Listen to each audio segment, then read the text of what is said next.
We're joined by Nicholas Nugent from London. Nicholas is a senior journalist and former BBC editor. Many thanks for your time this morning, Mr. Nugent. Let's talk about Suella Braverman. She seems unsackable, but the calls are increasing for Rishi Sunak to take some action. What's your opinion on this matter involving the Home Secretary? Well, I certainly don't think she's unsackable, but when and whether she gets sacked depends very much on the Prime Minister and his command of the party, because what we're really seeing is a major split within the ruling Conservative Party.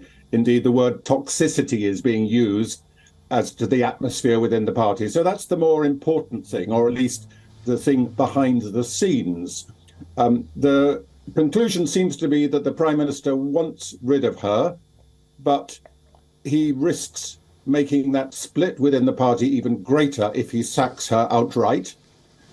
So the compromise being suggested is that she is reshuffled to a less important post, because arguably the Home Secretary, that's to say the Minister of the Interior by another definition, is a crucial person at the heart of government. And she's in that role when we have some major issues. The immediate one, of course, is the protest movement against the Israeli action in Gaza. That's what's coming to a head this weekend, probably tomorrow, when I think it's the fifth weekend, we have a major pro-Palestine demonstration, or anti-Israel, you could say, demonstration in London.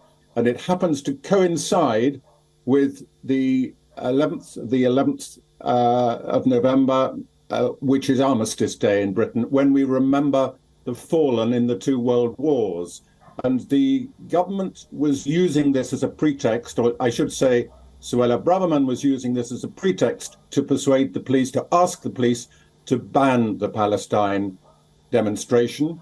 They have quite rightly refused to do that because they say there's no intelligence that suggests the Palestine demonstration will get violent or provocative.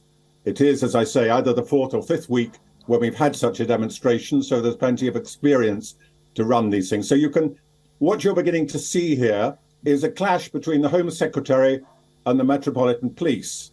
And the Metropolitan Police, of course, are answerable to the Home Secretary.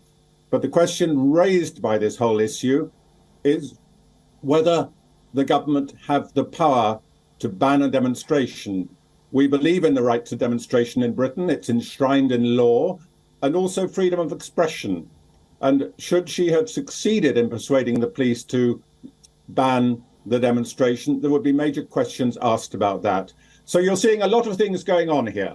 The split within the Conservative Party, the rivalry or competition between the Home Secretary and the police force for whom she is responsible, and then specifically Suella Braverman's disobedience within government. In other words, publishing this article, which was described as incendiary, because amongst other things, she described the Palestine marches as hate marches, very incendiary language. So the split between the Home Secretary and the Prime Minister, which is the question you asked, what will happen to her? And the pundits seem to think she will be moved to a new post, or possibly sacked, but more likely moved to a new post. And there's one other event in the next few days that's relevant to all this. Yes? And Nicholas, I was just going to say briefly, how much of this is Braverman positioning herself for a potential tilt at the top job if Sunak's to go and lose the general election next year?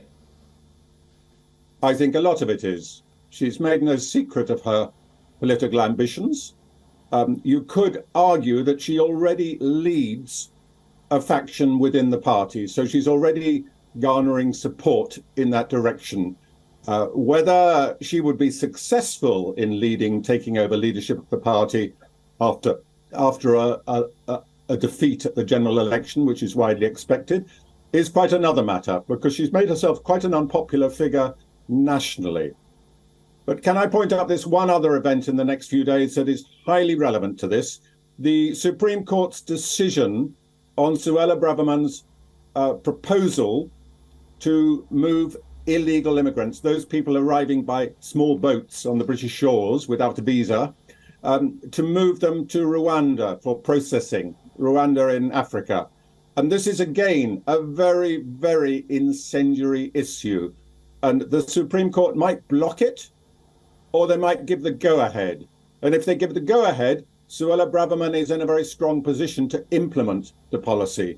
If they block it, that's a mark against her, you could argue, because she's so much identified with that policy. So here we're wondering whether Rishi Sunak will make the move, will move the Home Secretary before the Supreme Court judgment next Wednesday.